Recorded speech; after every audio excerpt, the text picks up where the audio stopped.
Right on. Like and subscribe to the channel. Get the notifications. Anyway, it's time to move on to the next topic. Moving on to the sport of boxing. Because it went down yesterday afternoon.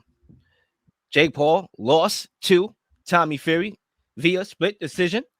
And the parade, I guess you could say, ended, at least in the short term, for Jake Paul. Now the question is, because Deontay Wilder came out with some very interesting comments about his perspectives on the fight, right?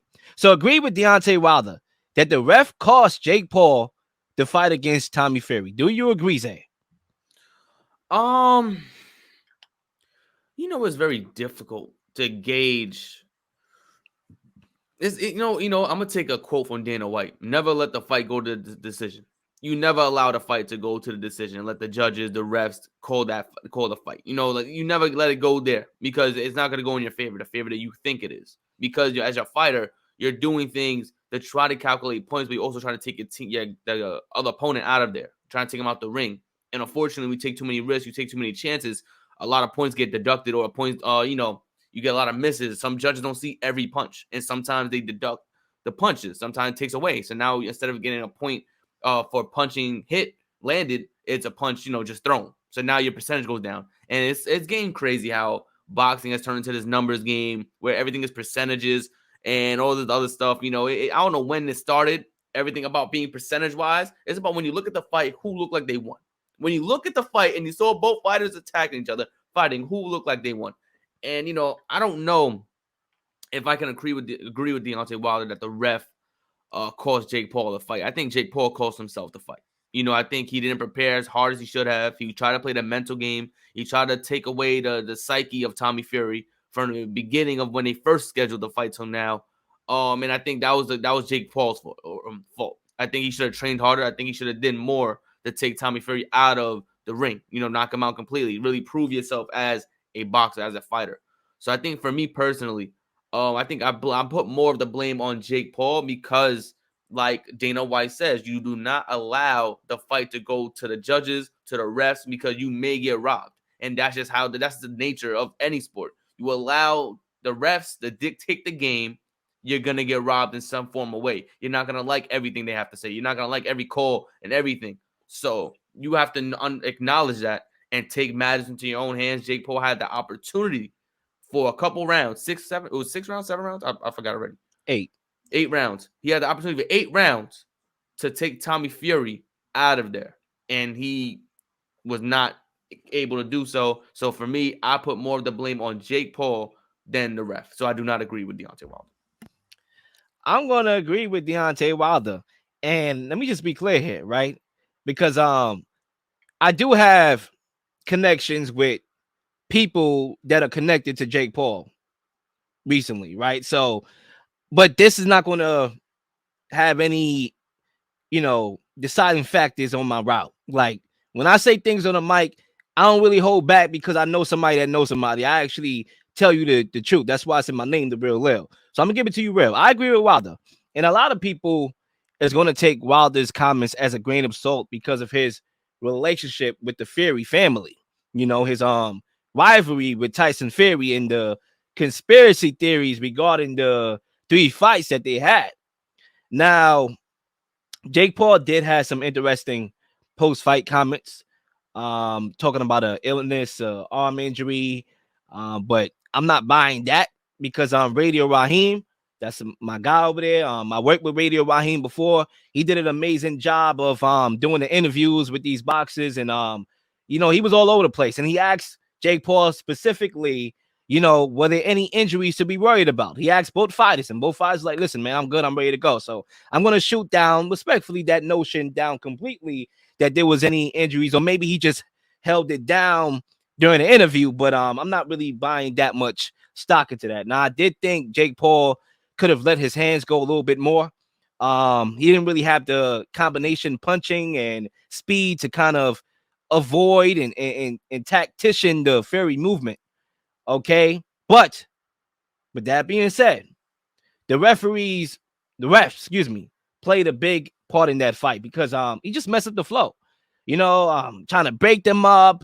Fury got away with a lot of clinching, it just messes up the flow of a fight. A referee can mess up a flow of a fight based on how he reps the fight. If he doesn't allow you to do certain things and certain tactics and deduct points from you, it messes up your flow, especially when you think that this is a shorter fight than a regular 12-round fight. You have less margin for error. Like, think about it. Like, it's not 12 rounds. So you have 12 rounds to overcome the referees and to land a knockout, right? Like, the longer the fight and you have punching power, which Jake Paul has with that overhand right, the more likelihood you're probably going to land that punch to an effect. Now, credit to Tommy Fury, he took some of those overhand rights. Good, he did get knocked down in the eighth, but it wasn't enough time. Like, it was a shorter round, a shorter fight, 8 rounds, and the referee kind of played a big part. He was horrible, and everybody who watched the fight said he was horrible. Now, maybe they didn't say he robbed him, but he was horrible. He deducted a point from Jake Paul without a warning. Like, what are we doing here? Like, normally you get a warning. I might be wrong, but I believe that he did not give him a warning. Okay. But he allowed Tommy Fury to clinch. And that's one thing about the Furies is that there's a lot of clinching and a lot of tactics to win a fight like this. Now, I'm not trying to dive into the conspiracy theories about previous Fury fights with Wilder. The reason why I think it's relevant to this conversation is because of the style of the Furies. Like, you can make a case that in that second fight with Wilder and Fury, that Fury should have been disqualified with all the hits to the head on Wilder. I saw it. Watching that fight 3 and 4 times, then watching it just live, I saw a completely different fight where I was like, listen, he could have got disqualified for all the shots that he took in the head. But some referees allow you to do that. Some referees are more generous than others. Every referee is different.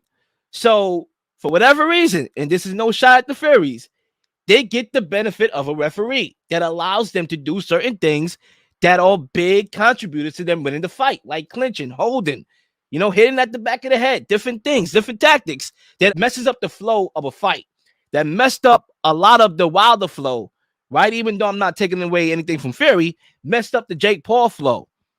So when I take all that in consideration, like I said, no shots at the Furies. They gypsies. They're going to fight at the end of the day. If the referees are going to allow them to fight, they're going to fight. They're going to make it a brawl. I know a lot of intel about the gypsies that I heard from a professional trainer, and they get down. Like, they're gritty like that. They'll fight with the fist. So if you allow them to fight that street fight in the ring, they will do so to their advantage. And it worked to the advantage of Tommy Fury. I think it's like I said, it's one of those situations where even after the fight, Jake didn't give the kudos. He didn't tip the hat off. Like, he's still copping pleas. It's like, not, oh, I had an injury. I was feeling sick. My arm hurt. It's like, dude, like, you got in the ring. If you would have won, we wouldn't have heard none of this stuff. We wouldn't have heard the complaints, the excuses, all the other, like, that's not, you don't use those to show why you lost.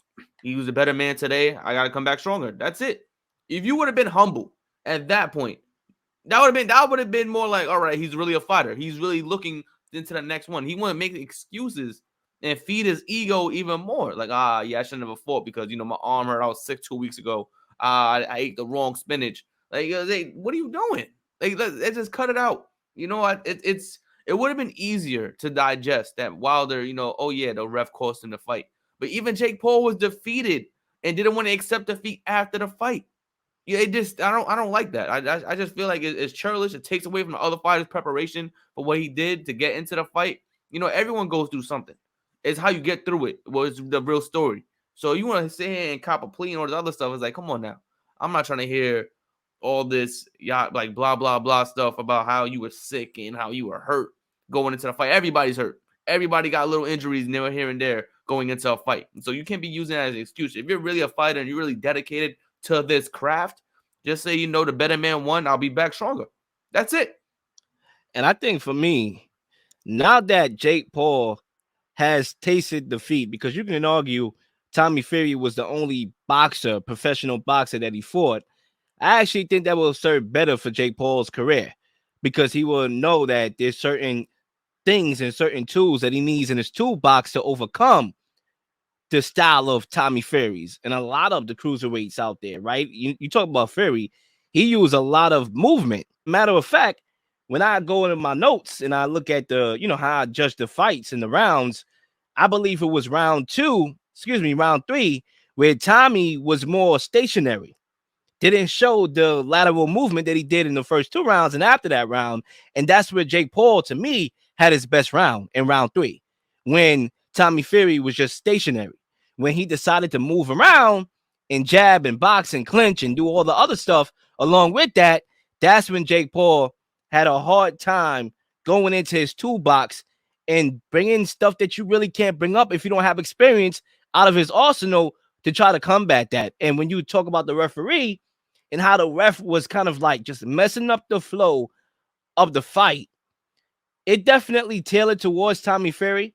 But Tommy Fury overall was the better boxer that night. He deserved to win. I'm not saying this was a robbery, but I do agree with Wilder in the sense that it played a role. It played a factor in the fight. And I think it did, to be honest with you, because you talk about that point that's deducted. That was a point. Now, you can argue that Jake Paul, this fight was closer because he got a knockdown.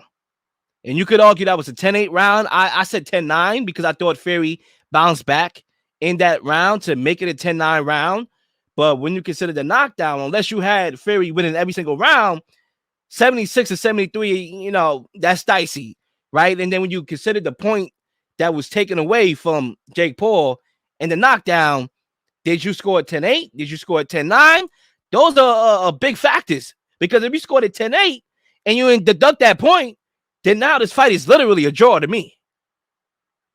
So, yeah, I mean, I don't think there's definitively you can say that there shouldn't be no controversy at this fight at all. You can look at the judges' scorecards and think what you think. You can look at the referee and how he ref the fight and think what you think. But needless to say, I thought it was a pretty good fight when you consider the dynamics. Consider that Tommy Fury, even though he's a professional fighter, doesn't have that much fights under his belt. As far as professionally, when you consider Jake Paul, his first professional fight against a real boxer, I thought it was bang for your buck. And part 2, the build-up and everything and the improvements by both fighters should make the second fight even better. Please like and subscribe for all the up-to-date content. We've been slinging shows left and right, slinging content left and right. Please don't miss anything. If you do, like, subscribe, leave a comment, leave a question, something you may want to answer, something you may have. All ideas are great ideas. Nothing's a dumb question.